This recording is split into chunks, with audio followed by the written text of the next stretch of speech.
Joining me this morning, Nathaniel Ogunniyi, who's a political commentator with Young Voices UK, and joining him is Fraser Balgin-Veya. Almost. I get in there. It's every week I do it differently. Good morning to the two of you. Good morning.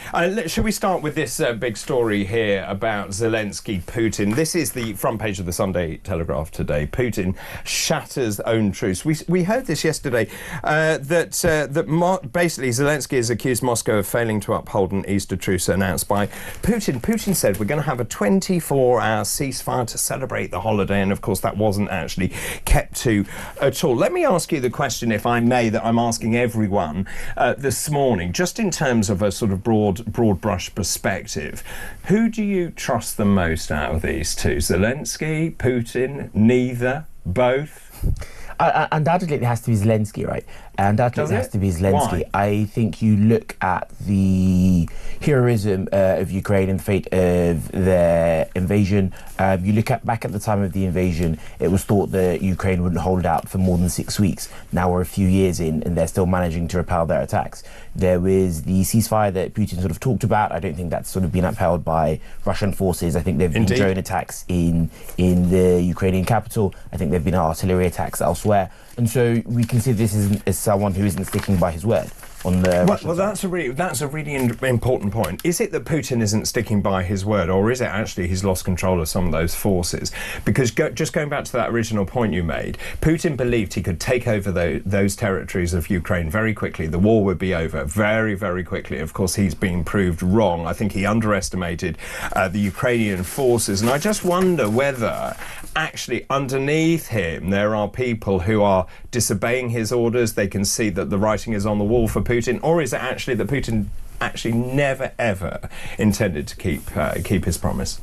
Well, it's probably somewhere between the two. I think we can see that Putin hasn't kept his promises when he's made previous promises about not invading Ukraine in the past. So we can see that he doesn't keep his own promises. Equally, it's possible he's losing control of his forces in the region. It's possible that there are people below him that aren't listening. I think that points to him not being a strong leader. I think that points to him, losing control of an army he's supposed to be running. Fraser, do you trust Vladimir Putin? No, I don't trust Vladimir Putin. But to be fair, I don't necessarily trust Zelensky, unfortunately, because I think that's interesting. I've had lots of other people saying that. Why? Well, coming from a post-Soviet country, I kind of know how it works in there, and I think just explain that to people who haven't met you before. I come from Kazakhstan, which is a post-Soviet country, and there's a lot of conspiracies going around as to how Zelensky came into power in the first place. Because growing up, I saw him on TV. He was doing stand-up comedy. He was doing all of that, and then all of a sudden, he's done a bit, kind of like an SNL equivalent. Saturday Night Live. Yeah, of him being a president of Ukraine, and then suddenly a few years later, there he is. So it's just kind of, I don't think it's the smartest move to have someone who is not a politician to be running a country. Well, hang on a minute. You had an actor, Ronald Reagan, running America. Well, we have Donald Trump right now running America, and that's also not necessarily very great in my opinion.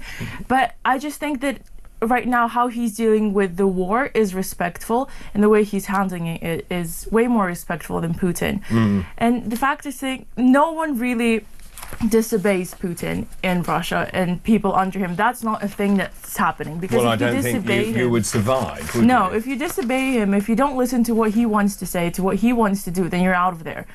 Probably out of Russia too, if you want to survive. What's driving Putin? I think it's his ego. I think this is nothing more than a power play to him. This is him showing the world that if a ceasefire is going to take place, it's going to be because he wants a ceasefire and no one else. Can I just ask you about Donald Trump here? We saw J.D. Vance yesterday, didn't we, saying, look, if there's no deal, we're out. We're literally out. And I was just asking this morning as well, if the US does back away and the mineral deal looks like it is going to be signed and completed, so America will help in the post-war rebuild of Ukraine. But do you think then if America backs down, and Vance's words were, we've got other things to worry about, does it then change the world perception on the States? They then become either a bystander in what is going on, or they become a cheerleader for Russia. So I suppose we have to take a step back and look at the broader support for Ukraine, right? Particularly in this country, we've had a lot of support for Ukraine. In the early days of the war, we had Boris Johnson as Prime Minister. He made a few visits there. Well, he was the first one, wasn't he? Really? Yes, I think he was actually. He made a few visits there very early in his tenure. Rishi Sunak did the same. We also saw the same from Keir Starmer. And I think many Brits are sort of proud of the role that we've played there, where while we may not be as large as the United States, I think we've still had a lot of strong support for Ukraine, and support from Ukraine has come from elsewhere in Europe. I think while there's been questions over the US position, while the US have been calling for a ceasefire and a negotiated minerals deal and all of that, I think the European position has been relatively unchanged. Well, that is true, and it isn't true. But just in terms of the European response, they're scrabbling around, aren't they? I think right now it's just it's really hard to tell, because with the US and with the world right now, not necessarily understanding whether or not a ceasefire is going to be reached. Because obviously the Ukraine wants a ceasefire. Zelensky has made it pretty clear before. But Putin, does he? Well, not anymore. But before, it was very clear that he was wanting to and he was willing to, because he said, I'm done with people losing their lives. And that's just... And I think it's embarrassing from the US side saying that we're getting tired. Marco Rubio saying we're going to walk away because there's no progress. I mean, in the first place, when Donald Trump was saying that he's going to deal with this conflict in under 24 hours was just laughable to me. I mean, coming from a post-Soviet country, yet again, I'm just saying this has been going on for decades. You know, the Cold War and every tension, it was building up for decades, and it doesn't matter who's in power in the US. It would have happened. And just saying that he's going to deal with it in under 24 hours is not true. So in your experience, and you're far closer to this than the rest of us, this is the bit I can't understand. If you come to a ceasefire and you allow Putin to keep the land that he has illegally invaded, if you put some sort of buffer zone in, what message does that send to Putin? Surely it emboldens him that he can take other parts of other countries. That's exactly what is driving him all these years. I mean, post-Soviet countries, we can't necessarily say no to Mr. Putin. We can't really... No, because that's just how it works. I mean, one might think that we left the Soviet Union, but it doesn't really come across that way when you're actually living in it. We're not necessarily dependent on them, but if he does think that all of a sudden he wants a part of this country, we will fight back. But the chances of us winning are pretty low, because the world isn't going to care forever about a small guy, because there's a big bully in the building, and that's Putin. And he's probably going to win, unfortunately. If you were in a position of power, and let's say you're the Prime Minister of the United Kingdom, which I'm sure you will be at some point, what would you do? What would your strategy be now? Would you continue to support Ukraine? Do you see the future as the coalition of the willing with Europe? Do you see the future is to have a special relationship with Trump? Well, I think you sort of do both at the same time.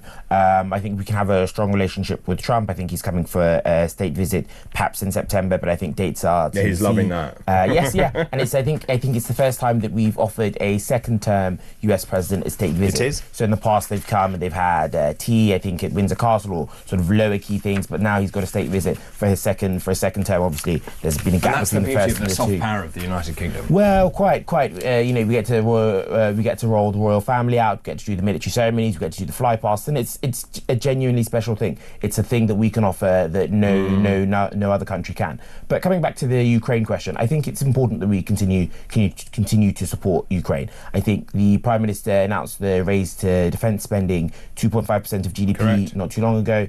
It needs to be higher, it needs to be 5%, but yeah. So there's a pledge to get it to 3% by the end of this parliament or something like that. But there is an ambition to sort of raise it further. I think there's a national security strategy coming out in June. So I think the thinking is going on in government. They are thinking about how we can do this. But you see, I think your problem is that in Europe, if we are going to be part of the coalition of the willing of Europe, you actually have very disparate countries with very disparate aspirations and what they actually want to achieve. And I think also the immediacy comes far more from the countries on the east who can see Russia literally over the fence. They're far more worried about what is going on. Do you think that Europe is actually united?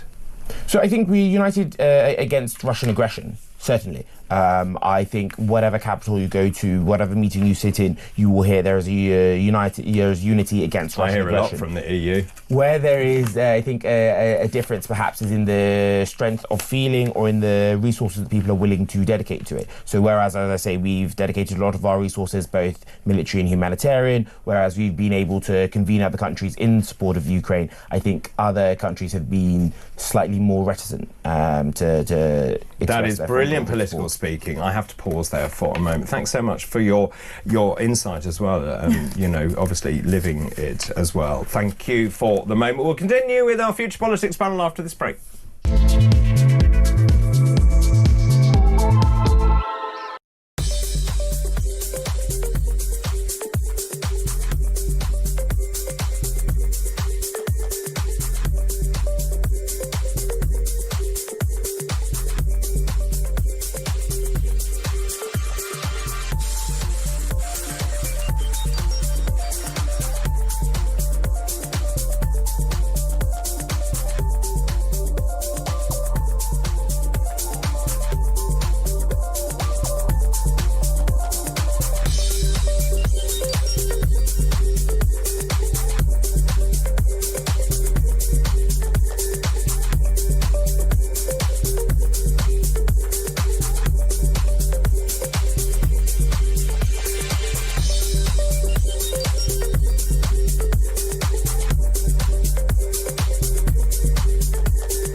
Across the UK, on DAB+, on your smart speaker, on your smart TV, and on your side. This is Talk. Welcome back. We're in the middle of our Future Politics panel with Nathaniel Ogunniyi and also with Fariza Balgimvafeya, which is probably said wrong again. Let's talk about what is going on, the Supreme Court ruling, and finally we know what a woman is, even though the Prime Minister doesn't still seem to know what a woman is. Now, we had that, and we had these amazing calls yesterday from people. I had one from a trans woman who talked about what it means for her background, how she'd been intimidated and threatened and assaulted in a male changing room. And what I was saying was that I hope this now gives security and protection to trans people. Well, that's not how this is, and she agreed with that. That's not how this is being viewed.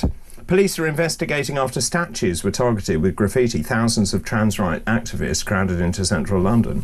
The trans rights groups, trade unions, haven't they got anything else to do? Community organisations came together for what was billed as an emergency demonstration in Parliament Square in Westminster.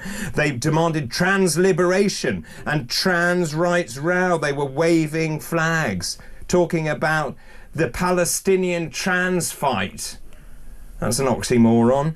Anyway, graffiti was written on the statues of suffragette leader Millicent Fawcett, South African statesman Jan Christian Smuts in Parliament Square. They're talking about that trans people must never be overlooked. Have they just... The ruling is really clear. This is about what is a woman, what is a man, and this is based on biological sex, not gender. I don't understand why the trans lobby, which has become very, very big, by the way, makes up 0.05% of the population, what they are trying to achieve here. They say queer people have been through worse than this before. This is not a ruling against trans people. This is a ruling to protect everyone, isn't it? Yeah, so to be clear, the Supreme Court ruling from earlier this week is that about biological sex in the law according to the Equalities Act 2010, and it's about excluding people with gender recognition certificates from single-sex spaces if necessary. So there's not been some sort of blanket ruling against transgender people. Correct. It's not as though there's been substantial changes in that regard. What it is saying, however, is if it's necessary to protect people, you can follow the law as it says, right? And this is a I clarification. don't think it does say that. I say this is the law, and now the companies and organisations will have to follow the law. It's not like an opt-in, opt-out. But my point is that it's if necessary. So the Supreme Court ruling said that it's legal to exclude people if necessary. Well, it is necessary to protect women and children, isn't it? But then that's a judgment that you can make, and that's a judgment organisations can, of course, make. But my point is that the Supreme Court ruling is a clarification of the law. The Supreme Court aren't creating policy. They haven't Correct. sort of sat somewhere and dreamed this up. No. They're just telling you what MPs What passed the into law law says. in 2010, right? And if these lobby groups would like to change the law, then they're more than welcome to stand for election. But why did in 2022, why did Keir Starmer say trans women are women, and that is not my view, that's the law? Well, he's wrong. He's a barrister. And it's a shame that a lawyer would get the law wrong, right? Shame. But I think at the heart of the matter, the Supreme Court have recognised what the law is. The point I think here is that law should be made in Parliament as it was, and it should be respected as it was made in Parliament. It's not as though there's been a ruling against trans people here. What the law has been, Sure. what's happened is the law's clarified. How did we get in this blinking great mess where we had multiple sexes, 100 plus genders, where everyone sort of sat back, scratched their heads and thought, I have no idea what's going on here? Also, I'm just going to put this to you as well. There is an article in the Daily Mail today. Labour ministers are secretly plotting to defy the landmark court ruling that men who change gender are not legally women. What? I mean, that's not necessarily shocking to me. I think they're going to try their best to kind of keep the vote of the minorities and kind of try to appeal to everyone, because for them, this is about politics. This, unfortunately... So they don't really care? I think not. I think for them, this is literally just about politics, keeping their vote, appealing to everyone. Whereas for me, this is about womanhood. You know, this is about me. This is about my sisters, my mom, and my future daughter, and everything. Because I don't know how we got to this place where the magic of womanhood was literally just taken away, and it was turned into something inclusive, woke, and grey. Like, they were calling a mother a birthing person. To me, that is just... But it wasn't anyone doing that. It was the NHS calling them birthing people. The NHS is meant to understand what biological sex is. I agree with you. I think it's important and it's vital to be inclusive and make everyone feel safe. But that also includes women, believe it or not. That also includes making us feel safe and heard, and not disregarding what we have to go through in order to be an actual woman and to go through puberty and all the hormonal changes naturally. Sure. And that takes a lot, and especially it takes a lot to give birth and be a mother. Do you think, let me ask you this, so if you broaden this out from here, have we reached peak woke now? Do you think that actually now, I mean, I saw that really and I was like, thank goodness there's a grown-up in the room at last. Have we reached peak woke, generally? I think so. I think we have, and I think that comes from just the social media and a lot of the things just being... We are surrounded by lust, I think, nowadays, and people are so lost with everything that's available for you. You go on TikTok, you go on Instagram, everywhere you go, you just don't know where you belong anymore, and I think that's what led to where we are. And it's okay, because that just happens. Over time, I think people are going to be changing. People's wants and needs are going to be changing. And I think at one point, we're going to go back to being more traditional, a little bit still inclusive though, because that's just the reality of life, and I think it's important to make everyone feel safe. But that's just the reality. We just got here because of evolution of life, I guess. I think we got here because organisations like Stonewall had almost achieved what they wanted to do, equality for gay and lesbian people, and then they suddenly needed to reinvent themselves, hitch themselves to the trans bandwagon, and then kept themselves alive. Let me just ask you about this though, because the General Medical Council, which is the body that oversees doctors like me, is pressing ahead with its new policy of making it voluntary for doctors to record their gender or sex. So the General Medical Council keeps a record of the gender of all registered doctors in Britain. It is meant to mean the sex you are as a doctor. So the regulator is now in the process of making it voluntary so that you can record on it what you want in terms of the gender that you most feel that you align with. Now, my issue with this is that if you're a woman, let's say, and you say, I would like a female doctor, you don't know if that person is a female doctor because the regulator doesn't know whether that's a female doctor. So I think Keir Starmer has a sort of war on regulators, so perhaps he needs to turn his attention to the GMC. But I think there is a serious point there about the politicisation of what should be independent bodies, what should be bodies that are following the law. There is a broader point here, which is often made in a party political sense. I suppose now we're making it in a slightly different one. But it's often clear that these bodies take on minds of their own. They act in ways that are either outside of the law or not the way the law was originally intended. They show political bias or indeed ideological bias, and so that's wrong. We need to root that out anywhere we find that, whether that is within the NHS, whether that's with the GMC, whether that's with other regulators. And actually, I think there's going to be a challenge, isn't there, for organisations generally, because I think they've gone so far down the line. I'm thinking Barclays, Ernst & Young, all of these people who've made inclusivity and diversity kind of their lifeblood, and that's fine, but now they're going to have to work out how they unpick some of their policies. Well, I think their first responsibility is to their shareholders. People give you capital to start a business, people give you capital to grow a business, and they expect a return on their money. Do you think that will change the way that corporations are managed and governed, and the governance of those organisations? I'm not so sure. I don't think it's going to change a lot of things, unfortunately, because people aren't used to hearing the word no. People aren't used to not being able to do whatever the hell they please.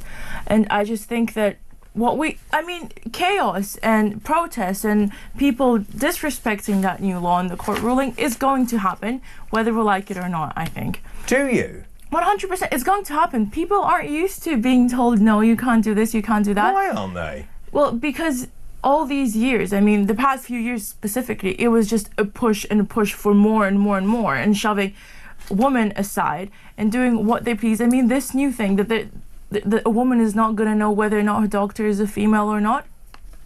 That's not a great thing, and that's not protecting. It's appalling. It's appalling because you don't know what that woman went through. You don't know why she wants a female doctor, and I just think that it's hard, and we're gonna need to prepare for a lot of chaos and a lot of protests and a lot of backlash. That's just the reality. Okay, thank you very much for the moment, champs. We'll go to a break. We'll continue with our Future Politics panel after this break.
No, we can't, but we need to address our prison system because at the moment, from what it looks like, it's almost a holiday. They get PlayStations, they get education, they get 3 square meals a day. They may not be the meals that you or I would want to choose, Peter, but they're being fed. They're not paying rates, they're not paying electricity bills, they're not paying for the things that the rest of us are having to deal with on a daily basis. And we as taxpayers are contributing to this somewhat cushy life that many of them are experiencing.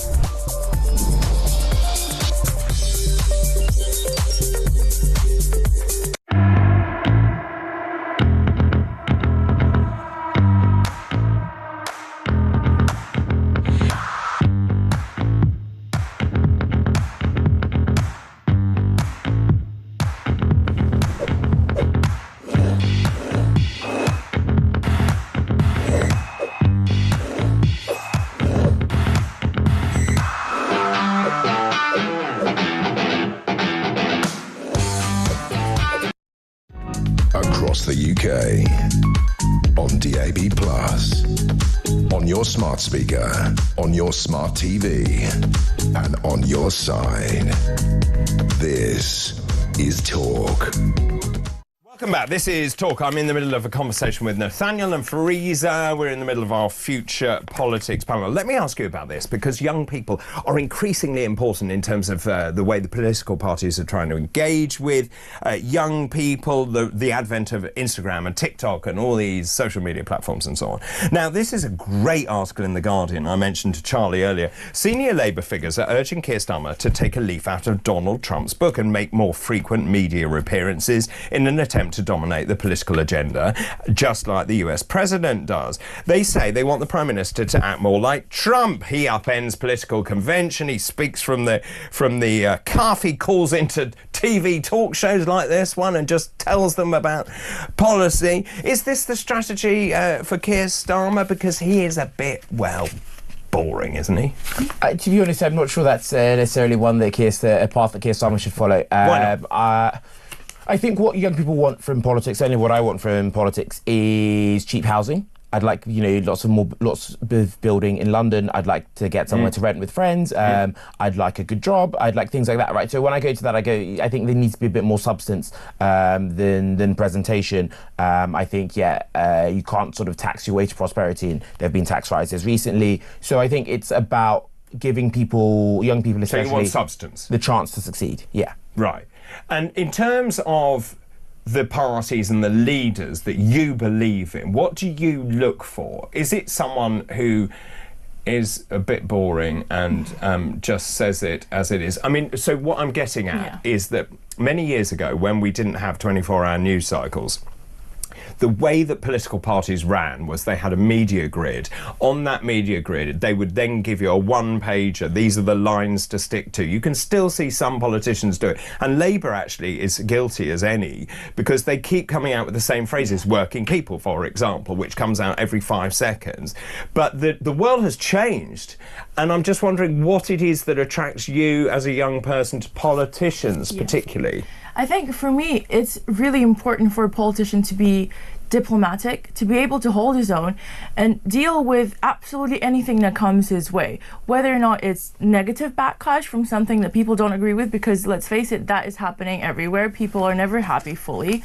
And I just need someone to be a leader of a country who's not making a spectacle out of everything. I'm like Donald Trump. To me, I think Keir Starmer following the footsteps of Donald Trump would be my worst nightmare. I mean, Donald Trump, he's on TV more of the time than he's not on TV. True. And the fact is, after his meeting with Zelensky in the Oval Office, he said at the end of it, at least we've made great TV. That's not what you want to hear from a politician. That's not what you want to hear from the leader of the country, in my opinion. Also, what I don't like about Donald Trump is the fact that people constantly have to fact check everything he says. So yeah, he makes stuff up. But that's the thing, and he gets away with it because, that's just Trump. But that's just who he is. I think many politicians make things up. But not like that. When he's spinning it into, America will be woke no longer, and he uses an example of, we're giving away $8 million to transgender minds. Are you right? Am I right in thinking you trust Putin more than Trump? Absolutely not. Right. I don't trust Putin. Does he make stuff up? He makes stuff up because the country that he's in lets him, and people around, and the countries around Russia are going to let him do whatever he wants to do, unfortunately. But in this country, right, so all the political parties want your vote. I have never seen this before, but young people now so exercised about politics, which I think is a brilliant thing. So using things like TikTok and Instagram and talking to young people in a medium they understand, because they're not necessarily going to sit down and read the Sunday Times, but they are going to be in the doom scroll loop on their phone, going through various things. What sort of thing grabs your attention from a politician? Is it someone where you believe that they're authentic and reliable, that they speak, you can actually see behind their eyes, or is it someone who's a bit dull and monotonous and just tells you a message? It's someone who tells the truth, because that's the most important part, and also who can do it in a very well manner. Someone who can deliver the facts so that people understand. You also don't want to hear all the smart words that most of the people, let's be honest, especially young people on TikTok, they're not going to be attracted to all these like fancy political words. They need something that's going to be concise and to the point. But I mean, Donald Trump is another extreme, and Starmer is. I mean, it's no surprise, and it's obviously not a secret that the Labour need better communication. They need better social media. They need better social skills in general, and I think a lot of the things that they're trying to do are not necessarily bad. They're trying to fix this country, but the way they're sending the message, especially towards young people, they're really making them choose the right-wing parties, especially like Reform and, well, Trump in the US. Which political party do you think has the best communication strategy for young people? Gosh, so I think Reform has obviously had some cut through with young people, particularly online. You look at sort of the number of followers that Nigel Farage has on TikTok, 2 million, it's incredible, right? But I suppose the social media part is only one bit of it. I look at Kemi Badenoch, leader of the Tory party, and I think actually she has a very compelling comms strategy. She talks very directly. She talks quite simply. Whenever Kemi speaks, you're never in doubt as to what she thinks. You may disagree, and that's a separate thing. But I think she's very direct. Any oomph. No, I want to wind her up and say, come on, let's get on with it. No, I think she's quite good. I heard her speaking not too long ago about net zero, talking about Labour's net zero policies and things like that. And I thought that was quite good. I remember hearing her at Tory Party conference late last year. Is she the right leader for the Tories? Yeah, definitely. I think she's a woman for the moment. Oh, is she now? She's the woman for the moment. Okay, I'm just going to ask you very quickly because time is tight. This is about Billy Idol. You will have no idea who Billy Idol is, but I listened to Billy Idol when I was growing up. An amazing musician with White Wedding, loads of other big hits like Rebel Yell, for example. Dave nodding along in the gallery there. He says, I'm the sexy sexagenarian. He's 69 at the moment. I'm going to be the sexy septuagenarian. Can you be 70 and sexy? I think so. If that's what you believe in, if you're confident, I mean, if you age like fine wine and you think that you did, well, good for you. Good for you. Can you be 70 and sexy? Well, I'm a liberal, so I believe in letting people do whatever the hell they like. No, but that's not the answer, is it? I was going to say, actually. Oh, very good. Sexy is a state of mind. Sexy is a state of mind. It's not so well. It's not. I don't think it's about what other. You say that person's sexy.